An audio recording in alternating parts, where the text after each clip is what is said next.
One of Chicago's most popular museums has a big anniversary this year. If you haven't stopped in, this might be your chance to do it. Our Dan Ponce takes us inside the National Museum of Mexican Art. Good evening. For almost 3 decades, this Chicago gem has been bridging cultures and showing off some of the most beautiful and compelling Mexican artwork. Yearly attendance continues to grow every year, in part because of the museum's wonderful education opportunities for thousands of students.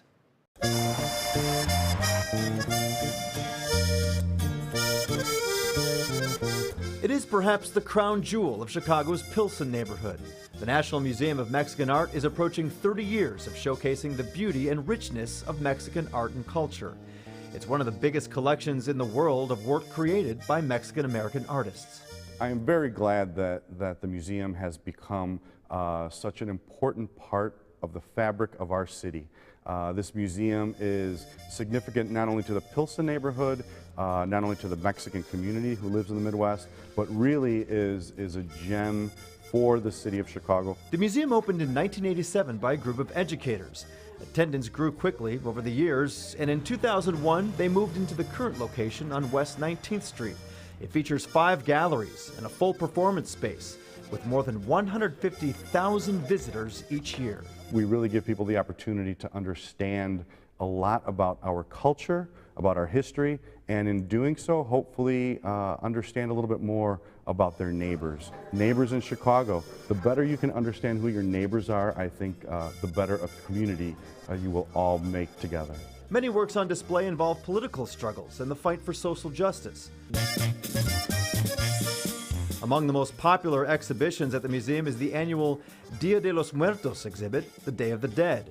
It sounds a little grim, but Day of the Dead is a joyous holiday in Mexico that celebrates life and pays tribute to loved ones who have passed. For example, this piece dedicated to fallen Chicago police officer Eric Solorio. The Day of the Dead exhibit always encompasses current events as well, including this work that pays tribute to the Orlando nightclub shooting victims. And Iztaccíhuatl were madly in love. Students of all ages from the Chicago area make up a big percentage of the museum's visitors. Education is really important to us. We have a staff of full-time people who give tours to teenagers as well as elementary school students about the exhibitions. You're listening to WGN-TV. And it's not just in the galleries where the students are learning. The Yollocalli Arts Reach program is the youth initiative of the museum located in a separate building on the southeast side. Here students get to create art and learn media and journalism skills. I've been making my own artwork, I've been learning new things, I've been meeting new people, and it's such a good feeling. These programs that are offered to you from me are important, and that's definitely has helped me. First of all, think about higher education and provided me with the education at this point. Since the Yollocalli program started in 1997, thousands of students have attended classes. The museum is such a great place where you want to grow, you want to learn more, you want to be a part of your culture and be a part of the community.